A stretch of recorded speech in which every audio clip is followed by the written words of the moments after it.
ஸ்ரீமதே ராமானுஜாய நமஹ. ஸ்ரீமதே நிகமாந்த மகாதேசிகாய நமஹ. இப்போ எங்கே பார்த்தாலும் ரொம்ப தாபமாக இருக்குது. மழை இல்லை. எங்கேயாவது கொஞ்சோண்டு மழை பெஞ்சால் போடும் போல் இருக்குது.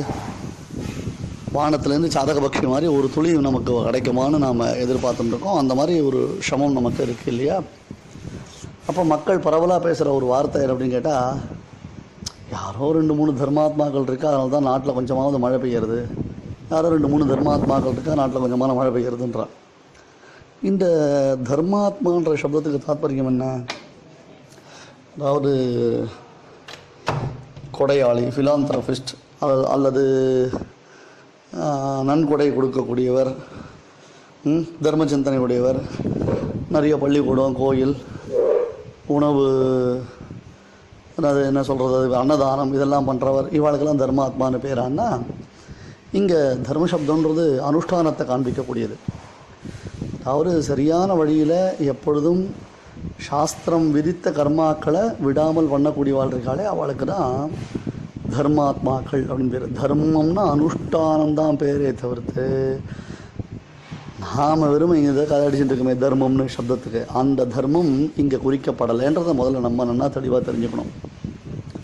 அதனால் யாரோ 2 பேர், நல்லார் ஒருவர் உளரேல் அவர் பொருட்டு எல்லோருக்கும் பெய்யும் மழைன்னு யாரோ 2-3 பேர் இருக்கா, அவள் பண்ணுற அனுஷ்டானத்தினால தான் மழை பெய்யறது அப்படின்னு அர்த்தம். இப்போ இங்கே அங்கங்கே என்ன பண்ணுறா, ஆழிமணிக்கண்ணா பாராயணம் பண்ணுங்கன்றா, சகசநாமத்தை பாராயணம் பண்ணுன்றா, இது மாதிரி எவ்வளோ பாராயணங்கள் எல்லாம் விதிக்கிறா. அதில் ஒரு முக்கியமான விஷயத்தை கவனிக்கணும். விராட்ட பருவம் பாராயணம் பண்ணால் நிச்சயமாக மழை பெய்யும் அப்படின்னு ஒரு நம்பிக்கை, சந்தேகமில்லை. இது பிரத்யக்ஷமாகவும் அடியன் அனுபவிச்சிருக்கேன். ஏற்கனவே ஒரு உபன்யாசத்துலேயும் அடியன் சொல்லியிருக்கேன். ஒரு தடவை மயிலாப்பூர் ஃபைன் ஆர்ட்ஸில் அந்த விராட்ட பருவம் அடியனுக்கு உபன்யாசம் ஏற்பட்ட பொழுது அந்த 4 நாளும் மழை பெஞ்சுது. பிரமாதமாக இல்லைனா கூட அந்த விராட்ட பருவத்துக்கு பலனுக்கு ஒரு மழைன்றது ஏற்பட்டது. சரி, விராட்ட பருவம் பாராயணம் பண்ணால் எதனால் மழை பெய்யும், விராட்ட பருவத்துக்கும் மழைக்கும் என்ன சம்பந்தம்னு ஒரு யோசனை தோன்றதோ இல்லையோ, அதை தான் முக்கியமாக நாம் கவனிக்கணும். அதாவது பாண்டவர்கள் அஜ்ஞாதவாசம் பண்ணுறா, மறைஞ்சிருக்கா, அவர்களை எப்படியாவது வெளியில் கொண்டு வரணுன்றது தான் பிரதிஜை துரியோதனனுக்கு. மறைஞ்சிருக்கிற பாண்டவாளை எப்படி வெளிப்படுத்துறதுன்னு யோசிக்கிறா. எந்த ஊரில் அவள் இருக்கான்னு தெரியல, எப்படி கண்டுபிடிக்கிறது? அகண்டமான இந்த பாரதத்தில் எந்த ஊரில் பாண்டவர்கள் மறைஞ்சிருக்கான்றதை எப்படி தெரிஞ்சுக்கிறது? அப்போ துரியோதனன் ஒரு ஆலோசனை பண்ணுறான்.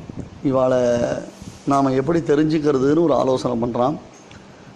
அப்போ பீஷ்மர் ஒரு அழகான வாக்கியம் சொல்கிறார். எந்த ராஜ்யம் செழிப்பாக இருக்கோ அந்த ராஜ்யத்தில் பாண்டவர்கள் வசிக்கிறான்னு தெரிஞ்சுக்கோன்னார்.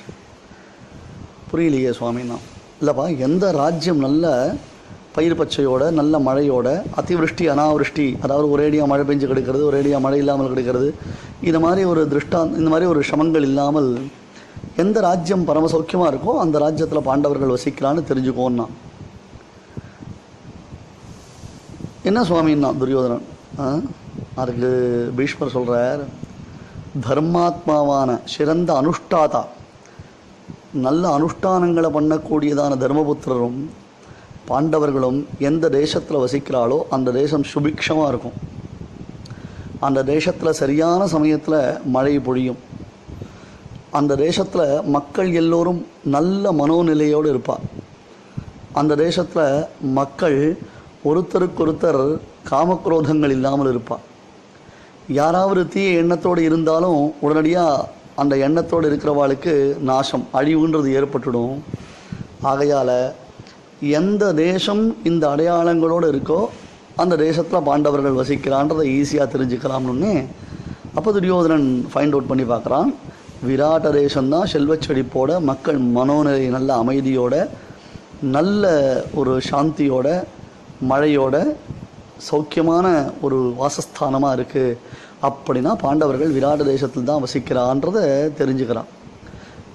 அப்போ தர்மாத்மாவான அந்த தர்மபுத்திரர், அது தவிர பாண்டவர்கள், அவர்களுடைய அனுஷ்டிய மேன்மை, அந்த அனுஷ்டானம் செய்து கொண்டிருக்கக்கூடிய அவர்கள் வசிப்பதினாலே அந்த க்ஷேத்திரத்திற்கு ஏற்பட்டிருக்கக்கூடிய மகிமை, ஆகையினால் விராட்ட பருவம் பாராயணம் பண்ணால் சுபிக்ஷமாக எல்லா இடத்துலையும் மழை பெய்யும் என்பது சத்தியமான வாக்கியம்.